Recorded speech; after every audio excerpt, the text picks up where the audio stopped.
ত্রিপুরার ঊনকোটি জেলার কৈলাসহর বিমানবন্দরকে কেন্দ্র করে নতুন করে তীব্র চাঞ্চল্যের সৃষ্টি হয়েছে। বিমানবন্দরের অধীনস্থ জমি দখল, ভরাট এবং অননুমোদিত নির্মাণের অভিযোগ ঘিরে পরিস্থিতি ক্রমেই উত্তপ্ত হয়ে উঠেছে। অভিযোগ, বিমানবন্দরের গুরুত্বপূর্ণ জমির একাধিক অংশ অবৈধভাবে দখল করে সেখানে দ্রুত গতিতে বাঁশ, বেত ও টিন দিয়ে ঘর নির্মাণ করা হচ্ছে। শুধু তাই নয়, জমি ভরাট করে স্থায়ী কাঠামো তৈরির কাজও জোর কদমে এগিয়ে চলেছে, যা সম্পূর্ণরূপে বেআইনি এবং সংশ্লিষ্ট কর্তৃপক্ষের অনুমোদনবিহীন বলে দাবি।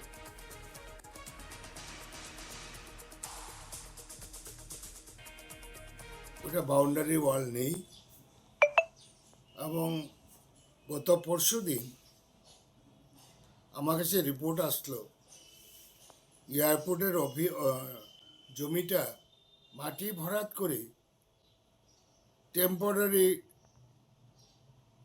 বাঁশ টিনের ঘর নির্মাণ শুরু করেছে। তৎক্ষণাৎ আমি এয়ারপোর্ট অথরিটির ডাইরেক্টরকে চিঠি লিখেছি, কেন্দ্রীয় মন্ত্রী, সেক্রেটারি, এয়ারপোর্ট অথরিটি ভারত সরকারকে চিঠি লিখেছি যে এয়ারপোর্ট অথরিটির জমি আনঅথরাইজড দখল হয়েছে, এবং যে বিল্ডিংটি আছে এই বিল্ডিংটি কে বা কারা ইউজ করছে, তো এটা আমি কমপ্লেন করেছি।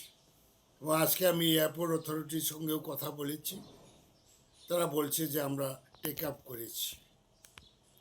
তো স্বাভাবিক কারণে